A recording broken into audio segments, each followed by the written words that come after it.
18 পৃষ্ঠা 4 লাইন না 1 2 3 4 বলো চারটা আয়াতি আউযু বিল্লাহি মিনাশ শাইতানির রাজিম আউযু উপরে দুই দাঁত থেকে হ্যাঁ আউযু বিল্লাহি মিনাশ শাইতানির রাজিম জিম আউযু বিল্লাহি মিনাশ শাইতানির রাজিম বিসমিল্লাহির রহমানির রহিম আলহামদুলিল্লাহি রাব্বিল আলামিন রব্বি জিদনি ইলমা রব্বি টানা হবে না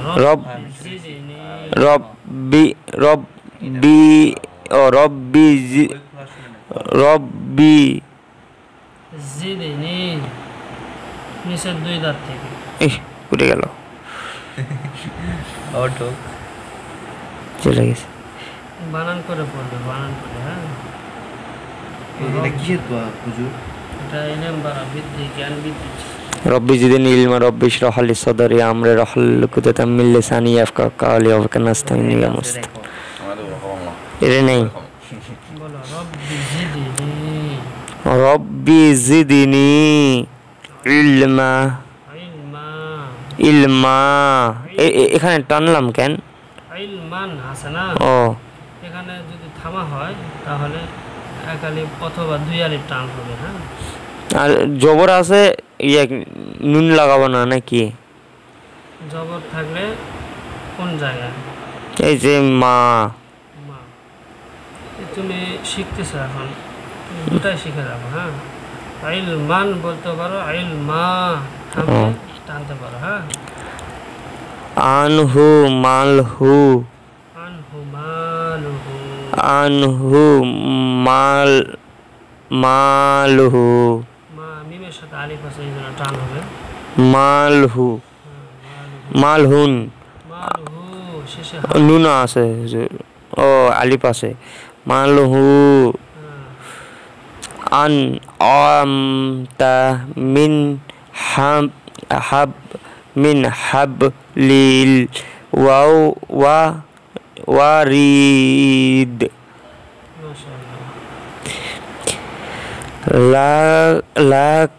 লাকো ওয়া এই যে এটাই এই জায়গা হচ্ছে লাকো কি লাকো ইউ ও লাকো উই উন আজিজুন ও তে থামব আজিজুন বলতে পারো আজিজ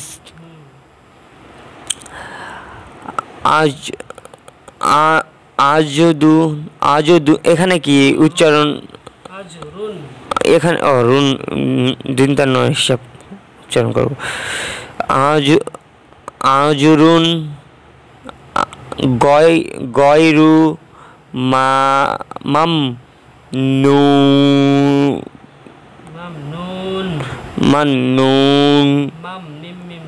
ও মামনুন নুন উপরে একটু মানে ওয়াজ যায় এক দিয়ে দেবে ধাক্কা দেবে নাকি উন মামনুন মান হুয়া এই উচ্চারণটা ওয়া করতে হবে না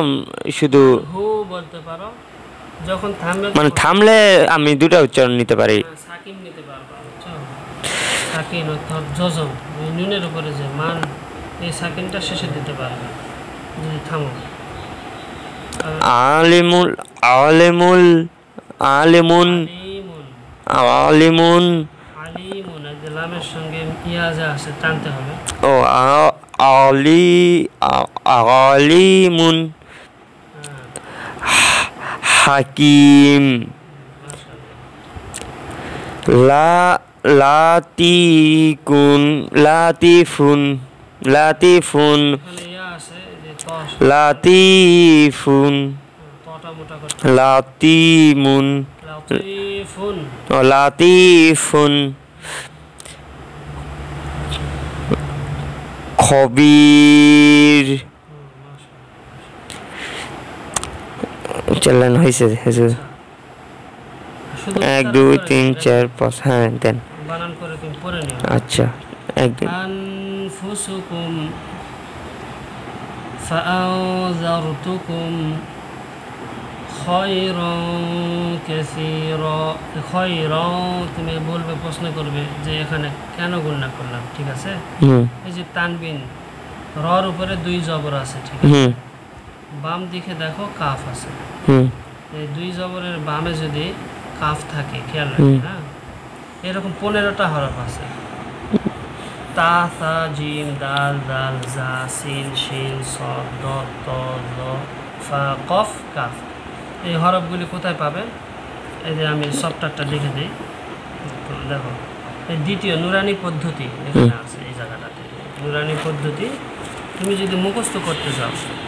তাহলে তোমার এটা আলাদা করে দেখে দিতেছে এটাকে বলা হয় ইকফা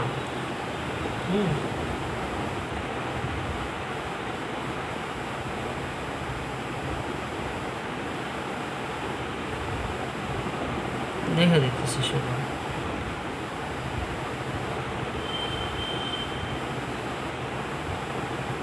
চাইলে মুখস্থ করতে পারবে হরফগুলি আচ্ছা আর যদি মনে করি যে না ওটা আমি খেয়াল রাখতে পারবো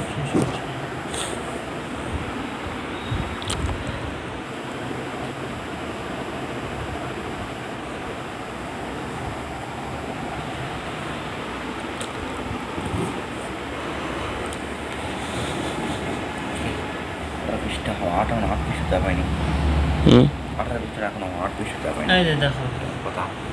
এখানে পৃষ্ঠা নম্বর দেওয়া আছে বলে 28 নম্বর পৃষ্ঠা হ্যাঁ দেখো 28 নম্বর পৃষ্ঠা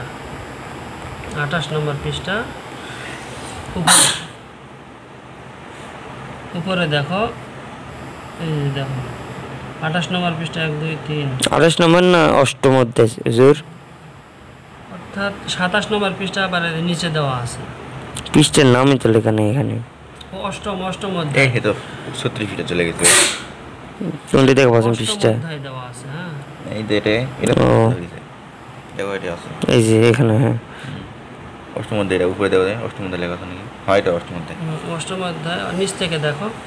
এই যে 1 2 3 নম্বর লাইনটা দেখো ইকফার হরফ 15টি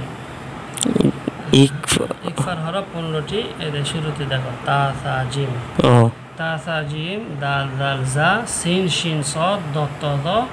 ফা কফ কাফ মানে নুন সাকিন অথবা তানবিন ওই যে ওখানে এখন ব্যাক আসো তোমার পৃষ্ঠা নম্বর কত 18 না এটা যদি তুমি মুখস্থ করতে চাও হরফগুলি 15টা হরফ যদি মুখস্থ একবারে করে ফেলাও পরবর্তীতে ওই তানবিনের পরে যখন হরফগুলি চলে আসবে তখন অটোমেটিক তুমি গুণনা করতে পারবে আর না হলে শুধু খালি মনে রাখবে যে এখানে গুণনা করতে হবে শেষ এটা জানে রাখো যে এখানে 2 জবরের পরে যে কাফ আসছে ওই 15টা হরফের মধ্যে একটা কাফ হ্যাঁ এই কাফটা আসছে এখানে গুণনা করতে হবে কোথায় পড়া এই যে দ্বিতীয় আয়াত এখন লতিফুল খবীর আনফুসাকুম আচ্ছা নারন তালাযযা কওলান সাদীদা এখন আমি বুঝে দিলে তুমি বুঝবা এখানেও তানবিনের পরে সিন আসে ওই ইকফার হরফের একটা হরফ সিন বুঝছো এখানেও গুণনা করবে কওলান সাদীদা আইনু জারিয়া এখানে ওই যে তানবিনের 2 পেশটাকে তানবিন বলা হয় তানবিনের পরে জিম এখানেও গুণনা হবে হ্যাঁ আইনু জারিয়া এখন বুঝতে সহজ হচ্ছে না মিন শাররিল ওয়াসওয়াস এখানে ওই যে নুনের পরে এটা একটা সাকিন অথবা তানবিন এখানে সাকিনের পরে শিনটা আসছে এখানে গুণনা করবে মিয়াশা গুণনাটা ধরনটা এমন হবে মিয়াশা মানে যখন গুণনা করবে পরের হরফটা মানে নুনের পরের হরফটা দেখবে যে কেমন তখন ওই হরফের উচ্চারণ যেই দিকে যাবে সেইভাবে উচ্চারণটা করবে دكا دكا صفا صفا আর দিব দেন সবই দেন এটা أن يضرب يومئذ يصدر الناس من واق حطة نغفر لكم صراطا مستقيما جنات এই পর্যন্ত দেওয়া আছে ঠিক আছে ইনশাআল্লাহ পুরো আলহামদুলিল্লাহ আচ্ছা